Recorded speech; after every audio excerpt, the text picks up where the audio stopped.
Assalamu alaikum wa rahmatullahi wa barakatuh. Barkamu da sake saduwa da ku a cikin wannan shahararren YouTube channel ta mai albarka. Idan yau ne farkon halartar ka ko yau ne farkon halartar ki to muna mai roƙon ki da ki daure ko ka daure ka danna subscribing da kuma alamar ƙararrawa, sannan a karo na gaba muna mai roƙon ka da ka daure wannan bidiyon da kake kalla ka shi a ƙasa zuwa group 10 ko zuwa group 5 wanda hakan ne zai raba mu da ƙarfin gwiwar cewa kwarai da gaske duk abin da muke so kana son shi akan wannan shahararren YouTube channel ta mai albarka. A takaice da abin da muka nema da shi kana da damar da za ka bamu. To ba tare da bata lokaci ba za mu ji babban dalilin abin da ya sa na shahararren jarin masana'antar Kannywood mai suna Nura M Inuwa yake so i bayyana dalilin abin da ya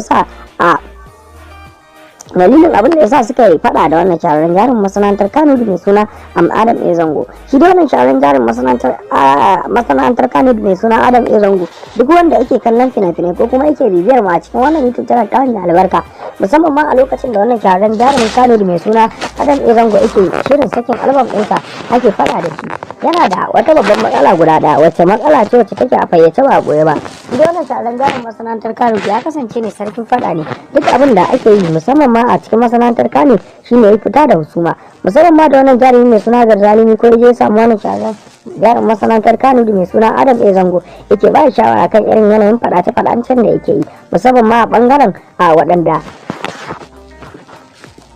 suke iyayen gidansa ne, kamar misali in ka dauki Adam A Zango, kamar misali in ka dauki babban uban gidansa wanda ya fara koya mai harkar sana'ar Kannywood ba kuwa bane illa Alimi, sai kuma wannan shahararren jarumin nasa wanda ya fice a fagen wakarsa wato Umar M Sharif, sai kuma ɗaya babban jarumin da aka fi sanin sama da ki ba kuwa bane illa Nura M Inuwa. A cikin waɗannan jarumai da kuke ji da gani a ka'idance ya kamata a ci wannan shahararren jarumin masana'antar Kannywood mai suna Alinuhu ya sun fi dadewa da wannan jarumi na masana'antar Kannywood mai suna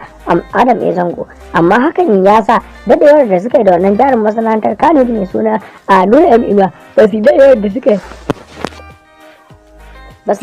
suka yi da wannan shahararren jarumin masana'antar Kannywood mai suna